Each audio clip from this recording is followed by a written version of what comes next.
ఏం చేస్తున్నావు? దోశ వేస్తున్నా, టిఫిన్ నీ కోసమే. Today tiffin dosa.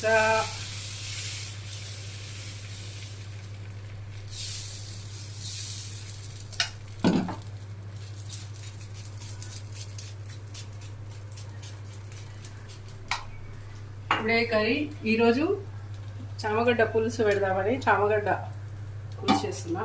ఇగో మీ డాడీకి జావా. అబ్బా ఇంకా నేను వేడే పెట్టలేదు, కాలిపోతుంది సైడ్ నుంచి ఇటు సైడ్ నుంచి ఇటు సైడ్ నుంచి మంట అనుకుంటా. సో ఈరోజు టిఫిన్ వచ్చేసి దోశ చేస్తున్నాను. ఇప్పుడు దోశ చేసేసి జిమ్కి వెళ్ళేసి మళ్ళీ వచ్చి వంట చేయాలి.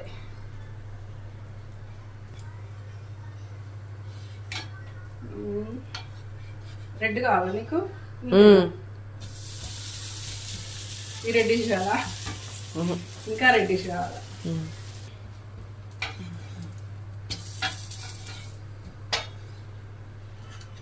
ఎన్ని కావాలి? రెండా మూడా? 4. 3 చాలు కదా పెద్ద. సో ఇదేమో నా బ్రేక్ఫాస్ట్. నేను దోశ అవి తినను మార్నింగ్. ఒక్కొక్క రోజు ఒక్కొక్కలాగా మారుతుంది. జిమ్కి వెళ్తే డైట్ చేసి తినే, లేదంటే నార్మల్గా తినేస్తా. సో ఇది నా బ్రేక్ఫాస్ట్. రాజ్మా, శనగలు, పెసర్లు, పల్లీలు. ఇది నా బ్రేక్ఫాస్ట్. Bye friends.